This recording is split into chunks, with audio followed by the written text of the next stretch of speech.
が少し縁があるのでいうと、犬島のもうバブルみたいなもので部屋いっぱいにこうなってきてますよね。あれのお話をちょっと伺い。そうですね。あれは発泡ウレタンといって、断熱材として使われているもので、2つの液剤が混ざると、こう泡みたいに膨らんでくる素材で、それが空気をよく含んで固まるので、建物の内側に断熱とか遮熱のために使われている素材ですね。でそれを外側に使うっていうことで、なのでその彫刻の表面がどんどんこう膨らんでくる、なのでその制御できない形っていうことで、そういう生命が発生するとか命が生まれるっていう場所をこう象徴的に表すために、宇宙の爆発みたいな感じですよね。そうですね。そうすると同じ瀬戸芸犬島のでいうと、なんていうんだ、あれダンスっていうんですかね、なんていうの、あれをディレクションされて、でこれはすごく面白くて、これも最初見ると2人ぐらいが重なってるかなと思うと4人か何か重なってて、それカニがこうなってて分裂していくような感じですね。あれはすごい火かなんかを使って大変だったと思いますけど、こういう肉体っていうものに関わってくるっていうのも割とそういう感じなんですかね。あれもちょっとびっくりしましたけどね、こういうこと直さんされるんだっていうのは。そうですね。あれはダミアン・ジャレという振付師と作って、すごいダンスの人も加わってくれてて、森山未来さんとか、そうですね、7名のダンサーが参加してて、ちょうど今年新しい新作も9月にパリで発表するんですけど、ああいうやっぱ身体表現っていうのはもうやっぱ彫刻の原点だし、自分自身もやっぱりそのスポーツとか身体とかフィジカルなものが好きだったので、そこがつながったのかなと思います。で彫刻を作り出した頃もやっぱり最初は身体から始まっていて、でその身体表現をいかにこう拡張して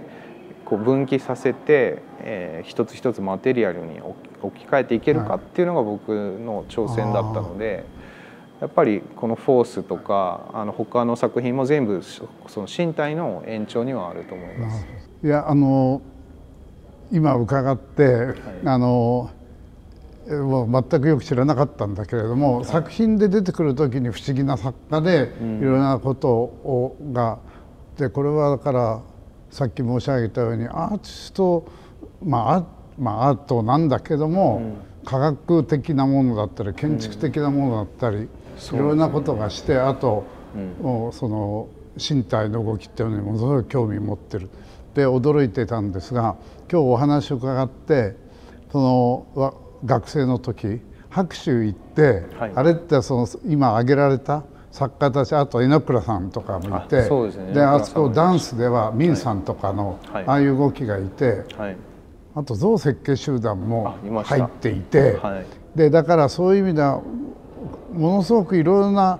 要素が結構なんていうかな、具体的なものっていうかにかなりこう肉薄してる人たちとかグループがかなり入ってましたよね。そうですね。それは僕は全然関係なくて、こういうのやってるんだなと、僕はその頃全く違う社会的なところでやっていて、作品と関わらないところにいたんですが、でそういうのがあって、ただあの時に関わってる人たちはすごく優秀な人がすごく多くて、でこういう言い方すると間違っちゃうんだけど、今のずっとお話を伺ってやっぱりその物質っていうか、物派っていうとちょっと変なんだけれども、そういうのに最初からものすごく興味があって、その発生とか、それに興味があったんだっていうので、今までのお仕事が全部スーッと僕は今分かりましたね。あそこが出発だったっていうのは本当によく分かって、そうですね、やっぱそのモノ派の方々がやってたことっていうのは、大学時代に一番リスペクトしていて、でそれを僕の世代だと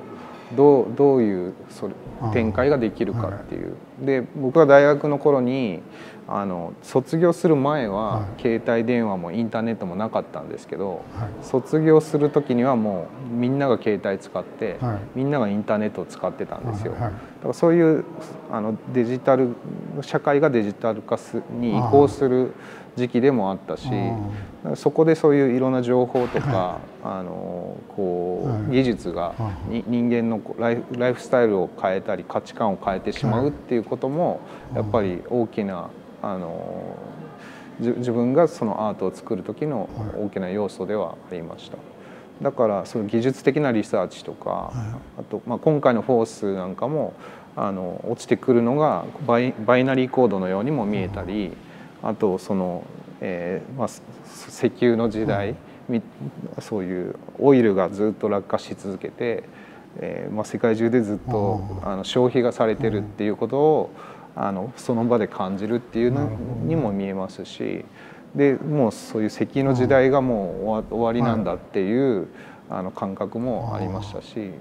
いろんなものに見えてくるっていうのがいいなと思って、その抽象性を保ちながらその素材から何かを感じてほしいと思って作っていました。いろいろやられてるのでものすごく使ってられるんだけど、僕らが見える範囲でいうともののいろんなものが見えてきて、デジタル的なものってなんかあんまり出てきてないから、僕は入りやすいんですね。あれが表に出てきちゃうと全然ダメで。そうですね、僕もなんかマルチメディア的な表現も好きなんですけど、その技術だけが前に出ると、あんまり面白くなくて、やっぱりそれがマテリアルになったり、なんかひとひねりしたいなとは常に思ってます。